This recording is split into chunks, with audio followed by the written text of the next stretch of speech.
Cork, Paddy O'Sullivan, having the first shot and the first score. Well, a lot of people feel that he should have been on the team before now. Form in training was good. His form on the field isn't bad either. Puck out, comes all the way down towards Ronan Curran. Laying off as Cathal Nocton, who traditionally loves to run at opposing defences. He's done well at midfield since this championship campaign started. And there's another point.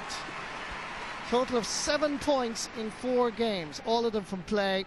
This is his first in the All-Ireland quarter-final. They come Antrim with Neil McManus, trying to show a bit of leadership at centre half forward. Good effort. And the umpire signals wide. Fullback that's entered his own Cadogan. Michael Wadding is having a word with Liam Watson, having discussed the issue with Tom Martin and Noel Crowley, his 2 umpires. Liam Watson from Lochgiel is going to be shown a yellow card. There it is. Yeah, oh geez, that's nasty. We have to see Liam Watson there. He hit a dig of the hurl into the side of Owen Cadigan's head. Cathal Nocton. A little bit of confusion. Signals weren't great. Nice pull though, which could cause problems. Cormac Donnelly. Good anticipation by Sean Delargy. Good play. Another one of the Cushendall players. Scored a point against Dublin. Comes down towards PJ O'Connell. Twisting and turning. Brian Murphy with him. Nice ball control. Good stick work. Not a bad ball at all. And it reaches its intended target, which happens to be Carl McKeegan. Normally played midfield for years. Now a corner forward and it's over the bar.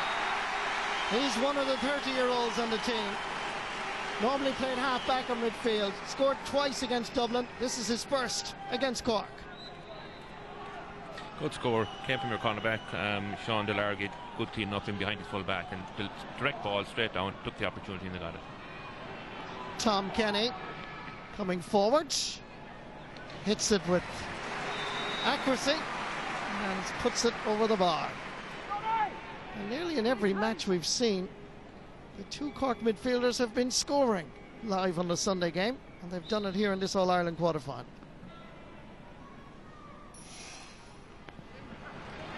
55% possession for Cork, and Antrim go through periods when they look quite impressive. They need to maintain. Watson did well here, and there's another point for him. Second point for the full forward from play. Good hurler. He also plays soccer with Donegal Celtic. Ben O'Connor. Tom Kenny. Short grip. Good point. Second point for the midfielder. Coming through the middle.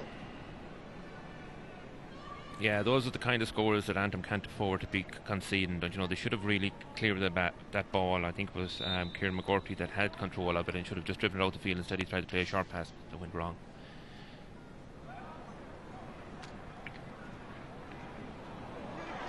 Now Antrim's turn to respond perhaps.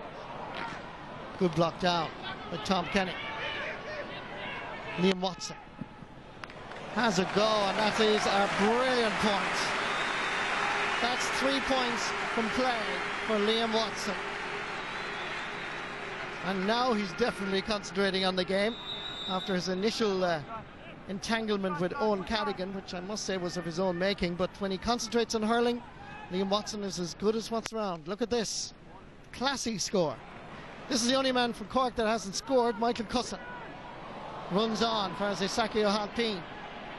Goes one way, tries the other, flicks it in. There's a chance here for Niall McCarthy! And there's the goal. Neil McCarthy posing problems for Antrim right from the start. He got a sniff of goal for the first time in this particular match, created by Isaki O'Halpine, and he batted it past Chris O'Connell. Yeah, it was a great finish, Marty. In fairness, he had no room to swing the hurley. He'd have been hooked, so instead he just played in front of it, threw it up and just batted it into the goal.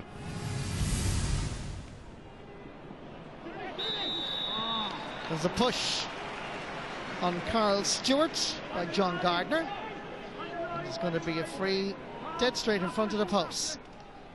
Now, 6 Corkman. Donald comes way off his line. Stopped by Tom Kenny, it would appear. And gone out for 65.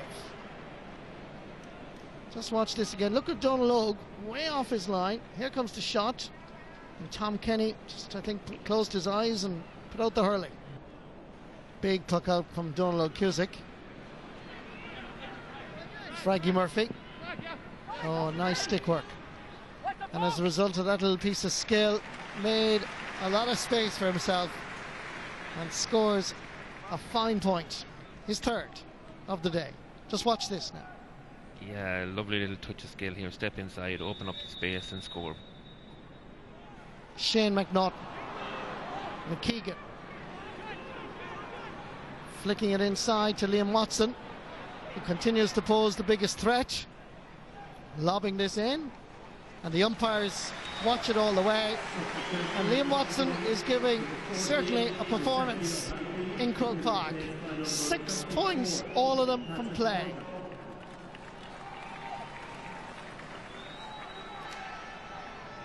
Ball sent in. Easily gathered. Owen Cadigan has taken too many steps. And he throws the hurley in the air and says, oh, I don't believe it. Yeah, Owen feels he was fouled prior to that with a little slap on the wrist, and he got caught in for over-carrying. Those tempers have become frayed, and Liam Watson is involved. He's pulled the hurley, pulled the helmet off, and that is totally unacceptable.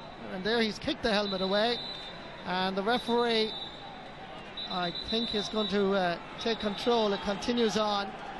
John Gardner was involved initially in the beginning of it as well.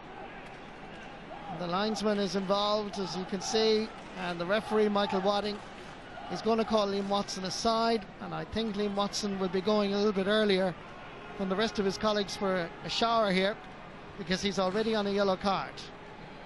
And he pulled the helmet. There's the signal that we've just seen from the referee, and this is very much a talking point in this championship season. Yeah, you can't touch the helmet anymore, it's a taboo, but in fairness I think Gardner might have initiated this, and as a result he gets the yellow, and Watson is going to get the red. Yeah, you can see Pete, he's clearly, there's a second yellow, and Liam Watson is gone.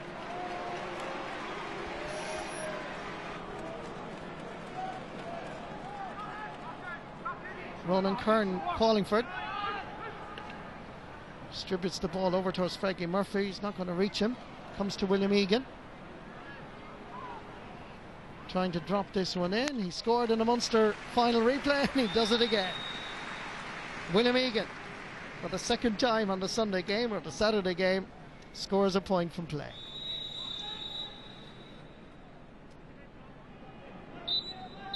And in 8 championship meetings, Antrim have failed to beat the Leesiders, and that statistic will disappoint them. For Antrim, it's the end of the road. For Fraggy Murphy and his Cork team, it's do it all over again, because they're going to now face, under the management of Dennis Walsh, Kilkenny in the All-Ireland hurling semi-final of 2010. And the full-time score, 1 goal and 25 points for the Leesiders. Antrim, 19 points. Every time we got up for a score, Cork came back, maybe got a point or something like that. You know, that's the sign of a good team, and they're there now. They'll be playing Kilkenny, and who knows how it'll work out. For times in that game we were under fierce pressure. Antrim really put it up to us, and at times we didn't play that well, but lucky to come through in the end. We're thankful for that. Well, Paul Flynn, there was a certain inevitability about it. I mean, Antrim did battle well, etc., but it still seemed a bit inevitable. Yeah, it does. I think from the time Cork went 4 points to no score up, I think Antrim, they kind of came back into it a bit, but there was always that little bit of difference in class, you know, around the half-back line and midfield in particular today. I think Ronan Kern, Tom Kenny and Colin Naughton, you know, took the game to Antrim and getting early scores. But in fairness to Antrim, you know, they went in 8 points down after Niall McCarthy's goal. They didn't give up. They got back within 6 a couple of times in the second half, without really threatening. But you know, as you said, it was a bit predictable, and you know, Cork got their place in the All-Ireland semi-final. How will Dennis Walsh look at it, Donald? I mean, I presume, given they're going to have such an intense game against Kilkenny, he'd have loved a bit of intensity, but that wasn't going to be the case today, was it? I would disagree with you there, Des. You know, I don't think he was looking for any intensity after the last two games against Waterford. Yeah, they were intense enough, I think, and that I think what he was looking for is a professional performance, right? You know, well run, that they do the simple things well, and that they get out of the match as early as they could, and they get over Antrim, and they get back in the focus now on the semi-final. So they got there, but he won't be terribly or best pleased with the performance. But then again, when you don't play well, there's lots to learn. Sure. Okay, then. You were looking at the Cork performance for us, and you thought it was good and bad. Yeah, well, I mean, the thing is, when you do look, there's a mixture, really. I mean, they did some very good things, and they did things a lot better than they did, we say, last weekend against Waterford. Kieran Murphy there, getting away from the man and taking a good score, and you know.